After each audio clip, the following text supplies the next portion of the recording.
Good day, and thank you for standing by. Welcome to the Ooma Fiscal First Quarter 2025 Financial Results. At this time, all participants are in a listen-only mode. After the speaker's presentation, there will be a question-and-answer session. To ask a question during the session, you will need to press star 11 on your telephone. You'll then hear an automated message advising your hand is raised. To withdraw your question, please press star 11.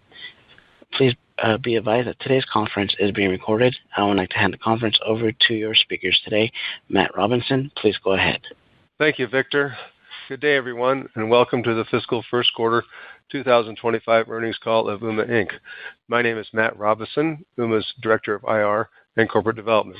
On the call with me today are Ooma's CEO, Eric Stang, and CFO, Shig Hamamatsu. After the market closed today, Ooma issued its fiscal first quarter 2025 earnings press release. The release is also available on the company's website, ooma.com. This call is being webcast live and is accessible from a link on the Events and Presentations page of the Investor Relations section of our website. This link will be active for replay of this call for 1 year. During today's presentation, our executives will make forward-looking statements within the meaning of the federal securities laws.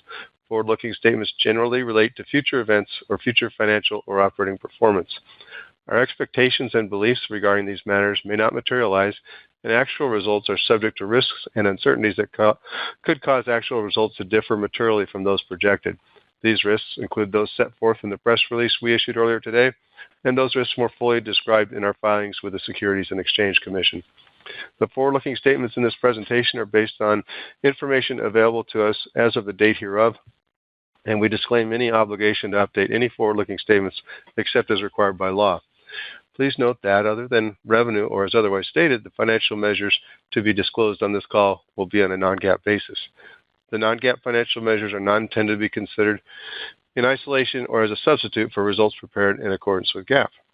A discussion of why we present non-GAAP financial measures and a reconciliation of the non-GAAP financial measures discussed in this call to the most directly comparable GAAP financial measures is included in our earnings press release, which is available on our website. Excuse me. On this call, we will give guidance for the second quarter and full year fiscal 2025 on a non-GAAP basis. Also, in addition to our press release and 8K filing, the overview page and the events and presentations page in the investors section of our website, as well as the quarterly results page of the financial information section of our website, include links to information about costs and expenses not included in our non-GAAP values and key metrics of our core subscription businesses. These are titled Supplemental Financial Disclosure 1 and Supplemental Financial Disclosure 2. Additionally, our investor presentation slides include GAAP to non-GAAP reconciliation that also provides resolution of GAAP expenses that are excluded from non-GAAP metrics.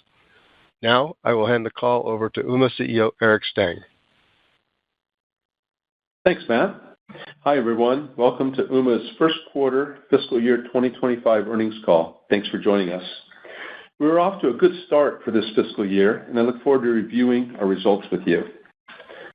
Ooma delivered $62.5 million in revenue and $3.6 million of non-GAAP net income in Q1.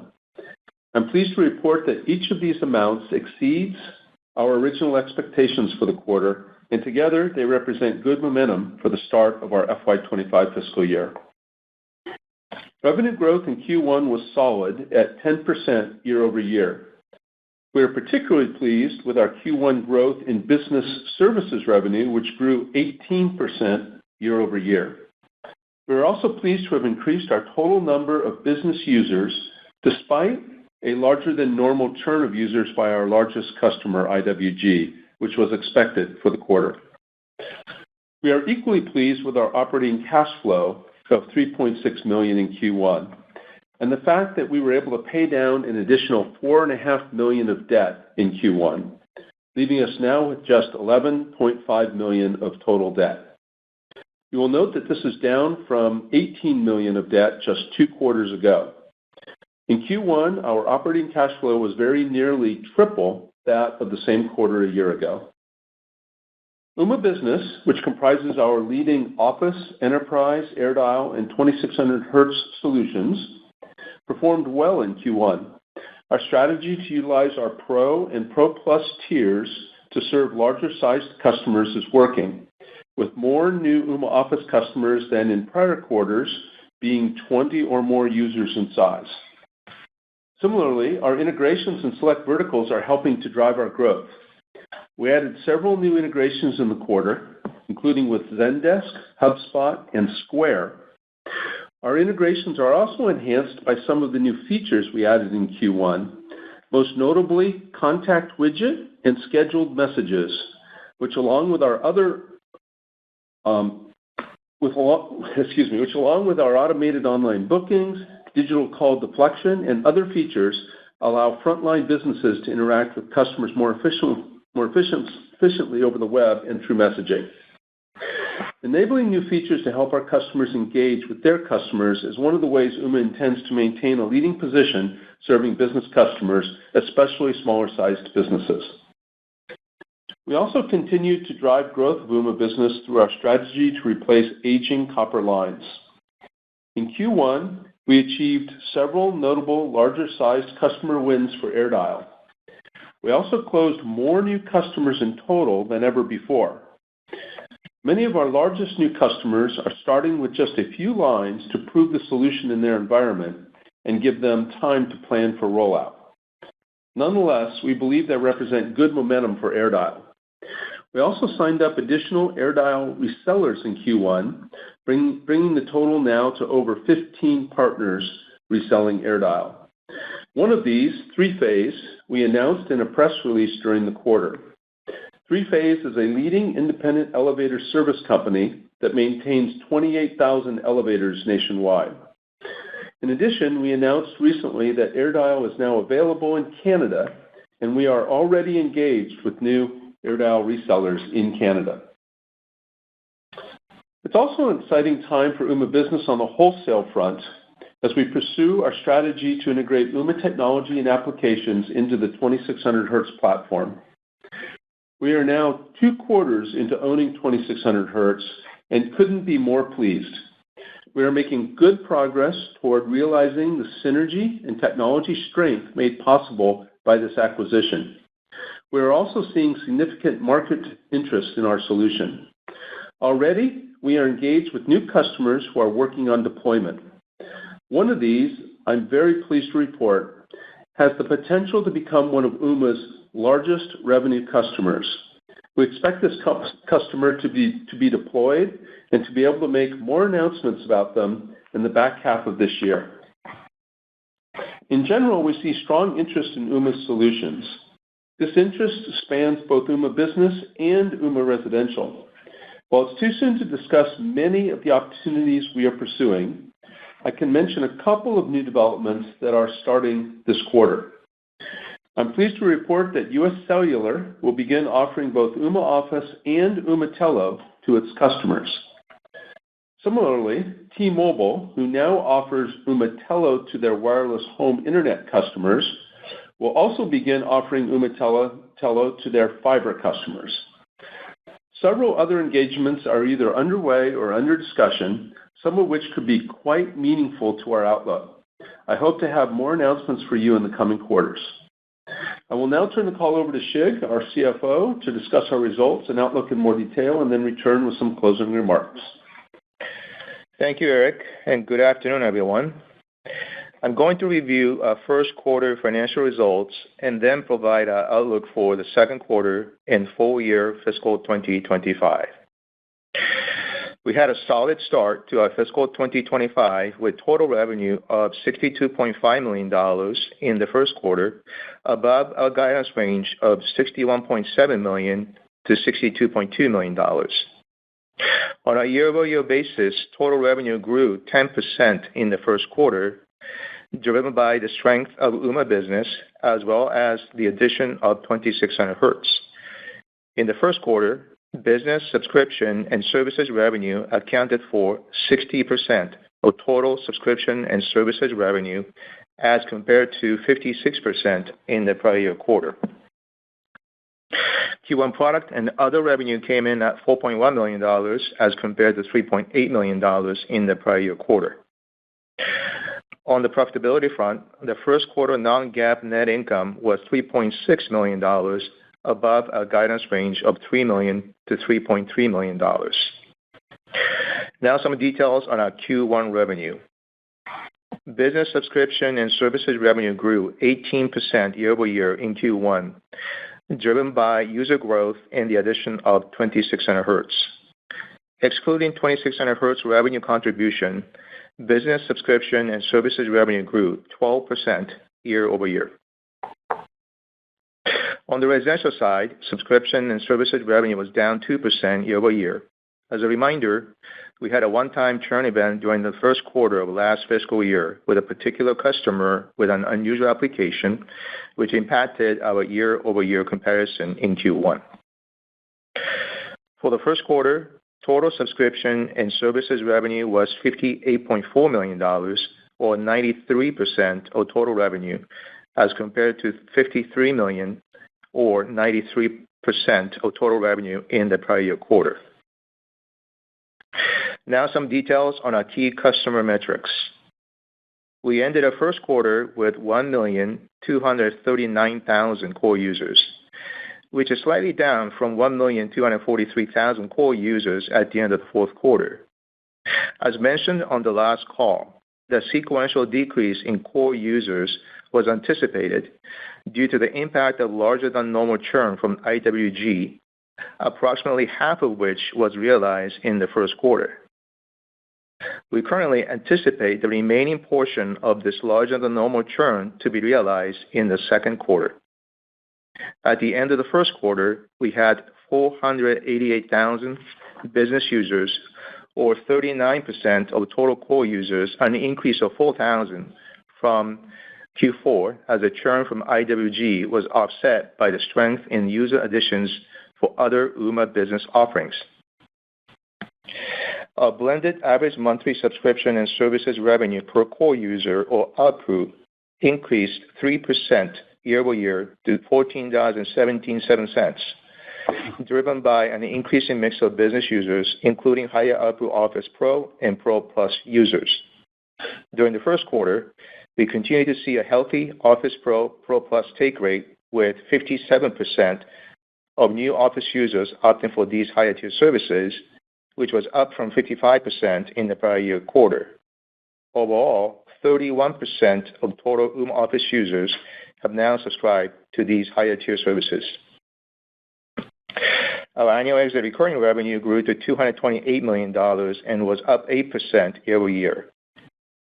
Our net dollar subscription retention rate for the quarter was 99%, as compared to 99% in the fourth quarter. Now some details on our gross margin. Our subscription and services gross margin for the first quarter was 72%, as compared to 73% in the prior year. As a reminder, subscription and services gross margin for the first quarter this fiscal year included an impact of 2600 Hz gross margin, which is running lower relative to Ooma subscription gross margin. Product and other gross margin for the first quarter was negative 67%, as compared to negative 61% for the same period last year. As mentioned in prior calls, the year-over-year decline in Q1 product gross margin was primarily due to the sell-through impact of certain higher cost components we had procured during the pandemic. We currently estimate product and other gross margin for the second quarter will be comparable to that of the first quarter, as we consume the remaining excess component costs and then normalizing in the negative 50% range starting in the second half of fiscal 2025. On an overall basis, total gross margin in Q1 was 63%, as compared to 64% in the prior year quarter. And now some details on operating expenses. Total operating expenses for the first quarter were $35.2 million, up $2.6 million, or 8% from the same period last year. Excluding the impact of 2600 Hz, the total operating expenses increased $0.9 million, or 3% from the same period last year. Sales and marketing expenses for the first quarter were $17.8 million, or 28% of total revenue, up 6% year-over-year, primarily driven by higher marketing and channel development activity for AirDial. Research and development expenses were $12 million, or 19% of total revenue, up 11% on a year-over-year basis, driven mainly by the addition of 2600Hz team members. G&A expenses were $5.5 million, or 9% of total revenue for the first quarter, compared to $5 million for the prior year quarter. The year-over-year increase in G&A expenses was primarily due to increases in personnel and audit-related costs. Non-GAAP net income for the first quarter was $3.6 million, or diluted earnings per share of 14 cents, as compared to 16 cents of diluted earnings per share in the prior year quarter. As mentioned in our last call, the year-over-year decline in non-GAAP net income was anticipated for the following reasons. First, interest expense for Q1 increased by $0.3 million due to the new revolver debt, which we used to acquire 2600Hz in the third quarter last year. Second, interest income for Q1 was lower year-over-year by approximately $0.2 million as we continue to focus on debt paydown in fiscal year 2025. Adjusted EBITDA for the quarter was $5 million, or 8% of total revenue, as compared to $4.8 million for the prior year quarter. We ended a quarter with a total cash and investments of $15.6 million, which decreased from $17.5 million at the end of Q4 as we paid down the outstanding debt by $4.5 million during the quarter. With the additional paydown, we have reduced the outstanding debt balance to $11.5 million at the end of Q1, which reflects a significant reduction from $18 million at the end of Q3 when we acquired 2600Hz. In terms of operating cash flows, despite the seasonal challenge in the first quarter, we generated cash from operations of $3.6 million, which was significantly higher as compared to $1.3 million in the same period last year. On the headcount front, we ended a quarter with 1,146 employees and contractors. Now I will provide guidance for the second quarter and full year fiscal 2025. Our guidance is on a non-GAAP basis and has been adjusted for expenses such as stock-based compensation, amortization of intangibles, and certain non-recurring gains and expenses. We expect total revenue for the second quarter of fiscal 2025 to be in the range of $62.5 million to $63 million, which includes $3.9 million to $4.1 million of product revenue. We expect second quarter net income to be in the range of $3.6 million to $3.9 million. Non-GAAP diluted EPS is expected to be between 13 cents to 14 cents. We have assumed 26.9 million weighted average diluted shares outstanding for the second quarter. For full year fiscal 2025, we are updating the bottom end of the prior guidance and expect total revenue to be in the range of $250.7 million to $253 million. The full year fiscal 2025 revenue guidance assumes business subscription and services revenue growth rate of 11 to 13% over fiscal 24, while the residential subscription revenue to decline 1 to 2%. In terms of revenue mix for the year, we expect 93 to 94% of total revenue to come from subscription and services revenue, and the remainder from products and other revenue. We are also updating non-GAAP net income for fiscal 2025, which is now expected to be in the range of $15 million to $16 million. Based on this guidance range, we estimate our adjusted EBITDA for fiscal 25 to be $20.6 million to $21.6 million. We expect non-GAAP diluted EPS for fiscal 25 to be in the range of 55 cents to 58 cents. We have assumed approximately 27.4 million weighted average diluted shares outstanding for fiscal 2025. In summary, we are pleased with a solid start to our fiscal 25 and remain focused on executing to our long-term strategy to achieve profitable growth. I'll now pass it back to Eric for some closing remarks. Eric? Thanks, Shig. So overall, Ooma is in a strong position, we think, with high-quality recurring revenue, a low-cost structure for providing services, steady and manageable churn, positive cash generation, and leading product solutions. Our focus today is on driving growth for our Ooma Business Solutions I believe we made good progress in Q1 and are off to a good start for FY25. Thank you, everyone. We'll now take questions. As a reminder, to ask a question, you will need to press star 11 on your telephone and wait for your name to be announced. To withdraw your question, please press star 11 again. Please stand by while we compile the Q&A roster.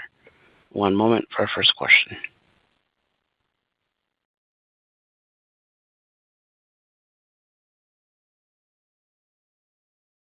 Our first question will come from the line of Mike Lattimore from Northland Capital. Your line is open. All right, great. Thanks. Yeah, congrats on the strong profitability here. Curious about this 2600 hertz win. You said it could be, I think, the one of your largest revenue customers. I guess first question is, is the contract signed or is it still in the pipeline? And then maybe, if it is officially won, like what were the main reasons you won this deal? Yeah, hi, Mike. So the contract is signed. The deployment process is underway. We're quite excited about how large this customer can ultimately be. You've heard me talk in the past. We think that the 2600 hertz platform and the way it's designed offers a lot of capability and flexibility for customers. And, with hundreds of APIs available to build off of to customize a solution just the way you want it. And that makes it more extensive than the traditional CPaaS solutions out there in the market. This large customer happens to have a solution in place today built off of a CPaaS solution, and they felt that the 2600 hertz platform was the right step for them to take to revise their solution and do more with it. So we think it's a great vote of confidence, too, in the concept of what we can do with this solution, the 2600 hertz solution, in combination with all the apps and other development we've done in Ooma put together into this platform. So that's what this is about. I wish I could say more, but it's confidential for the customer, and we'll be able to talk about more in the fall. Okay, great. And then on AirDial, sounds like, continued progress there. Would it be fair to assume AirDial could be, 5% of subscription revenue exiting the year? Or is there any way to bracket just the size of AirDial? Yeah, we really haven't given those kinds of estimates. We do have goals to grow AirDial through this year from where it's at. And yes, it did well in Q1, but that's one step in the journey for AirDial. As you know, we've been investing additional resources in the go-to-market for AirDial. So it's a little bit hard to predict. I'm not sure I want to make a prediction, but I will say that we're very encouraged by the resellers we're working with and the ones we continue to add. And we are working very large opportunities on the AirDial front. And to be honest with you, we're working large opportunities across our business, not just with AirDial. So. Okay.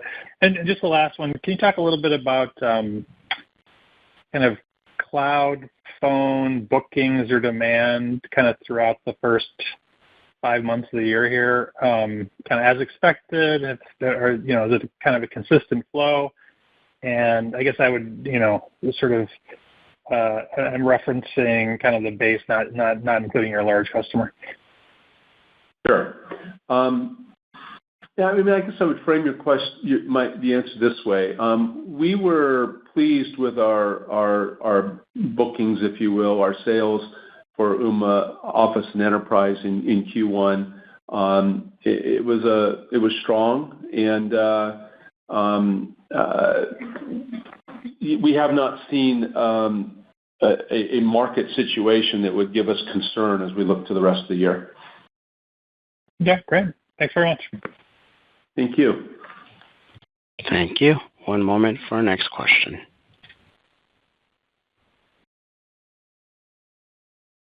Our next question will come from the line of Brian Kingslinger from Alliance Global Partners. Your line is open. Great. Thanks so much for taking my questions. The first one, you mentioned you added some larger AirDial customer wins that are starting small. How do you think about the timeline of customers like this? Does it take 6 months after initial installs before a customer you think decides to adopt more copper lines? Will it take longer than that? And then do you expect second orders to be much larger, to be similar in size? I guess I'm just trying to understand the life cycle of a large customer. It's a very good question, Brian. I appreciate it.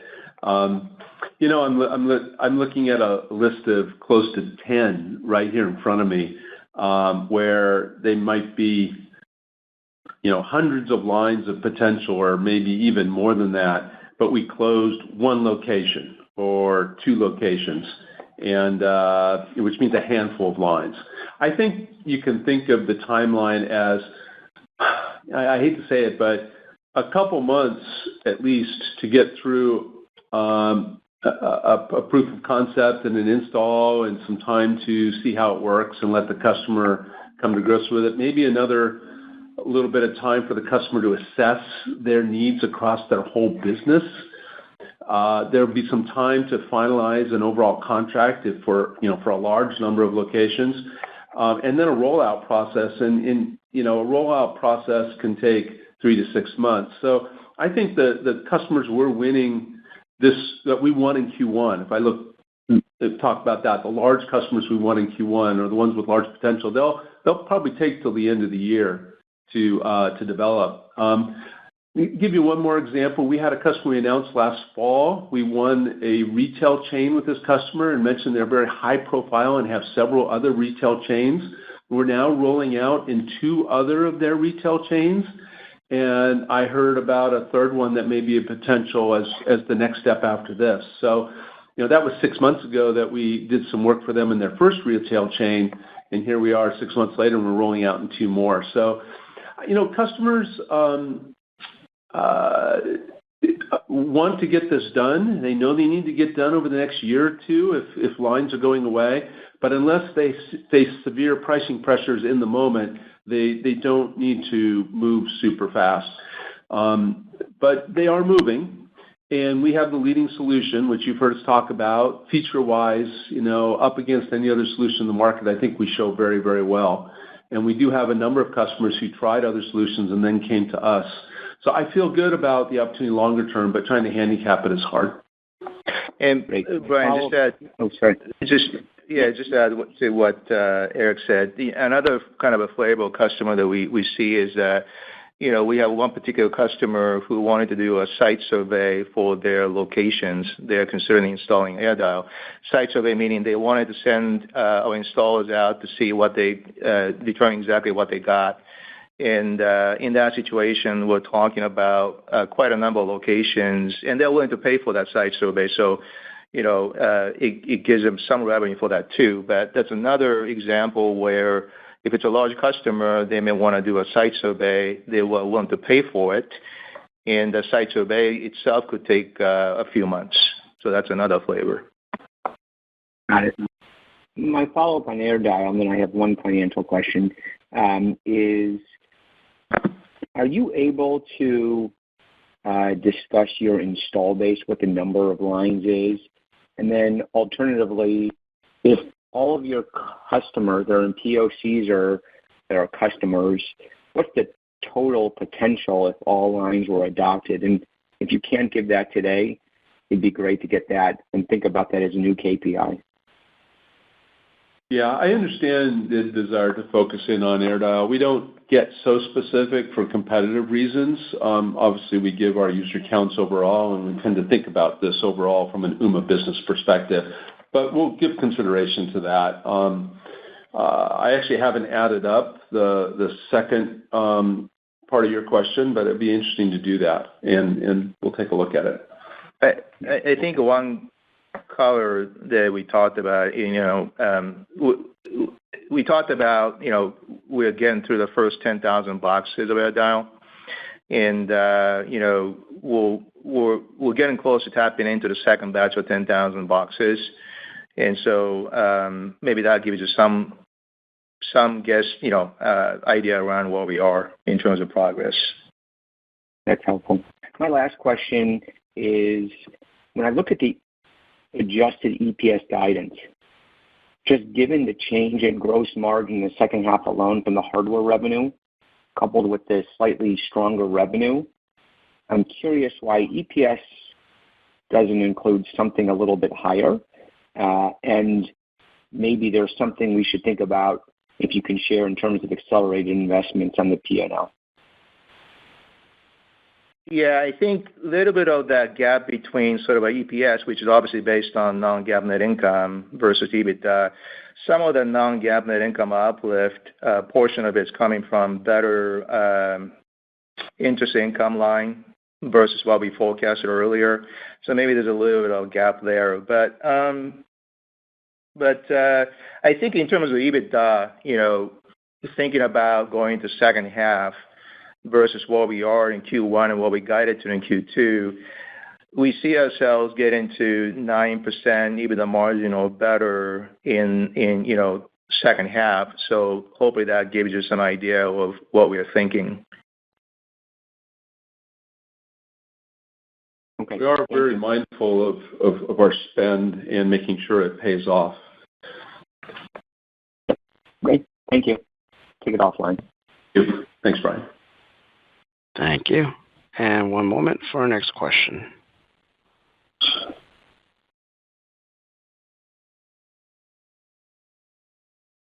Our next question will come from the line of Arjun Bhatia from William Blair. Your line is open. Great. Thank you. This is Chris on for Arjun. The first question for me, it sounds like AirDial is really starting to show some strength. How much of the recent momentum would you attribute to some of the marketing efforts that you're putting behind it? What's proving to be effective on that front, and how much more room do you have to go in terms of building awareness in the market? We have a long way to go on building awareness. We also have said we want to add a couple partners or more every quarter who will help us with reach and will resell AirDial. We started some of our own direct sales activities on this about 6 months ago, and we're seeing a little more momentum out of that. But we are also being prudent on how much we spend on it.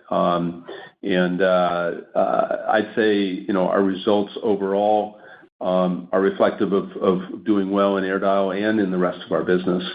I think that you've heard I've given very large estimates in the past about what I think AirDial can be for us, and I still believe those kinds of estimates are possible, but certainly taking us longer to get there. But we're still working with that mindset. Got it. That's very helpful color. Thank you. And also just wanted to touch on the AirDial launch in Canada. I was curious to get a sense from you how you were thinking about the size of the market, level of competition, how that stacks up compared to the U.S. I don't think we've been in the market long enough to give an educated answer to that, but I will say that I was very pleased how quickly a couple of reseller partners wanted to work with us in Canada. And in fact, one of them had been asking us to come to Canada. And, we had to get together our wireless infrastructure partner and adjust the product for the Canadian market, which we've done. So we're happy to be launched now, and we are already seeing business in Canada. We're seeing the same trends in Canada generally with large providers of POTS lines in Canada saying they're going to exit them and wanting to move customers to different solutions. So I think the same momentum is there in Canada. The pricing increases in Canada have been less than in the U.S., so I don't think the customers are feeling quite as much pain yet. But we were surprised to learn how much of momentum there is around replacing POTS in Canada. Great. Thank you. And congrats on a good quarter. Thank you. Thank you. One moment for our next question.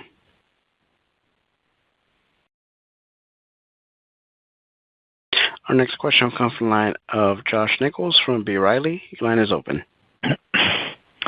Yeah, thanks for taking my question. I was just kind of curious on a couple things, honing in on 2600 hertz a little bit. How's that integration going? I know you were talking about getting an EBITDA profitability this quarter. It sounds like if you're not there, you're probably close. I'm just curious, is there much else to do? And you're already securing some wins, so your thoughts on the outlook for the second half? No, there is more to do. We have a long list of capabilities within Ooma that we want to enable on the 2600 hertz platform to make it stronger for customers. Two of the ones that are rolling out this quarter in our plans are improving the mobile app on the 2600 hertz platform and adding a better form of messaging into the platform. But these are things Ooma knows how to do and is doing, and so moving them on the platform is not a ton of work. But yeah, we're continuing to strengthen that platform, and we'll probably strengthen it all through this year. I will say, too, that winning this very large customer has taken some resources on our side to support them with their deployment needs. Some of that will be, some of that work's getting paid to us, so it's not just gratis, but that's changed our plans a little bit to enable that. And we do have other very large potential customers for the 2600 platform who are in some form of either discussion or POC. So we're seeing pretty active opportunity on that front, which is great. It fits the thesis we had, even though we justified the acquisition solely on the cost synergy and the development synergy between ourselves and 2600 hertz being together in one. Mm-hmm. Just looking at for context, I mean, one of the biggest customers potentially, I mean, does that mean like a low single-digit percentage of revenue, or do you think potentially 5% plus of revenue, and like timeline to kind of get to that? Is that 1 year or more like 2 years plus timeline overall? Well, we don't have any customer today who's 5% of revenue. So I said that these guys could become one of our largest customers. I think they could become our largest customer over time, which is saying a lot considering we have one very large customer today. But I wouldn't predict that currently. But yeah, I think that they can represent a six-figure number of seats and be a very very strong customer for us as we go forward.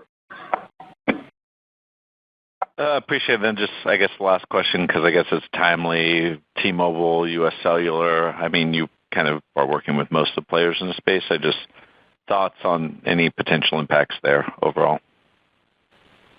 Yeah, it's relatively new news, although there was a lot of speculation prior.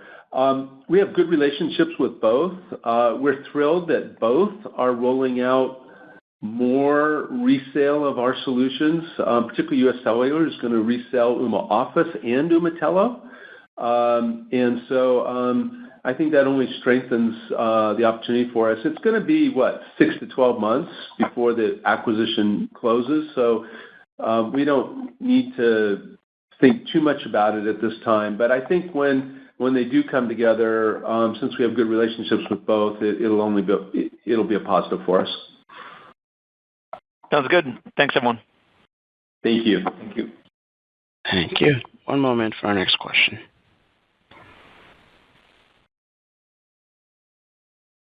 Our next question will come from the line of Matthew Harrigan from Benchmark. Your line is open. Thank you. Firstly, since Telo sounds a little neglected, what's really been the impetus for the improvement? Is it T-Mobile? Do you think it'll have a looser regulatory aspect to it, going forward? And is there enough of an impetus to really push the consumer area to more positive?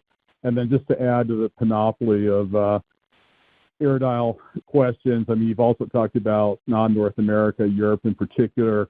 I assume you're seeing a lot of almost pull-driven interest there. You talk more about the U.S. and Canada. Thanks, Eric. Sure. So first on Telo. we did well in Q1 in retail with the solution. But overall, I think we did shrink in users a little bit on the platform, partly due to just the normal churn that we see on the platform. What's got me a little bit more excited about Telo, I didn't put it in my earnings script because I don't want to get out too ahead, but with POTS lines going away, it's not only an issue for businesses, it's an issue for consumers. And with POTS lines getting more expensive, it's an issue for providers who maybe resell POTS lines and are stuck between a customer price and a rising, purchase price. We think that the decline of POTS is going to open up opportunities for Telo as well in the market with partners and resellers and people who need to replace their POTS lines. So, we're not ready to predict any different outlook for Telo, but we do have opportunities in play there as well that could be significant.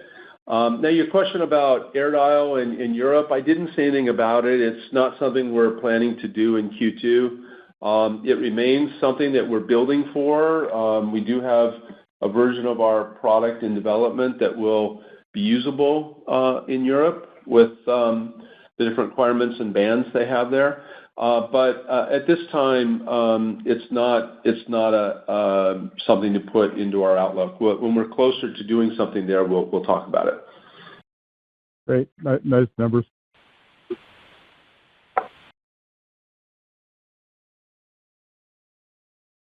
All right. Thank you.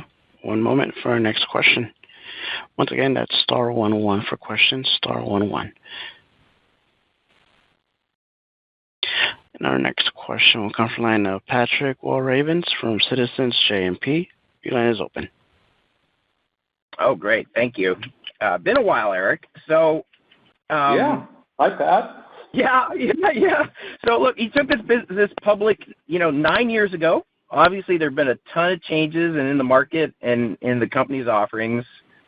Things went up, things went down. How do you feel like the business is set up to drive shareholder value going forward? What are you most excited about for that, and what's the biggest risk? Yeah, good question. So, over the last 9 years, we've put a lot of investment into this business. When we went public, we were largely just a residential solution, and look where we are today. I mean, got the leading solution in the small business space. We have a enterprise-level solution that's very targeted at certain verticals and doing well in them. I didn't even speak too much about that in my remarks. We've expanded with a whole unique area with AirDial, and now with 2600 hertz. We've also gone international with our largest customer. We've put a lot of work in for a long time. But I think we do sit here today ready to consolidate, if you will, or to focus more on delivering results from what we've built than trying to build something new. We're quite far along in our capabilities across our solutions. And what we're still doing is, for instance, on 2600 hertz platform, is just giving it the benefit of what we've already done elsewhere in the company. So, we do think about expanding our top line without having to grow our R&D line commensurately. And we do think also, I think more than ever before, Pat, about making sure that the investments we make in the business pay off. We generate, $165 million a year in gross profit dollars? Think about that for a minute. And we've got a valuation of $200 million. That's I'm still shocked by those statements. But $165 million of gross profit dollars being generated by this company gives us tremendous latitude to either invest in a lot more growth or bring a lot more to the bottom line or do a combination of both. And what we don't want to do is rush to drive profitability and forsake any of the great investments we've made in the business over these last 9 years, which we're ready to capitalize on. But at the same time, we want to make sure that anything we invest going forward has a very clear and measurable payoff. And so that's the way we're thinking about things. We would like to pay down our debt as fast as possible and put ourselves in a position to be, in a stronger cash position, maybe to do our next small acquisition. But those aren't essential. We've got the assets in house, I think, to take us quite far. All right, great. Thank you for that perspective. You bet. Thank you. And I'm not showing any further questions in the queue. I'd like to turn it back over to Eric Stang for any closing remarks. No, thank you, everyone. We appreciate your time here with us today, and we'll just keep working hard to hopefully deliver a great year. Thank you, everyone. Thank you for your participation in today's conference. This does conclude the program. You may now disconnect. Everyone, have a great day.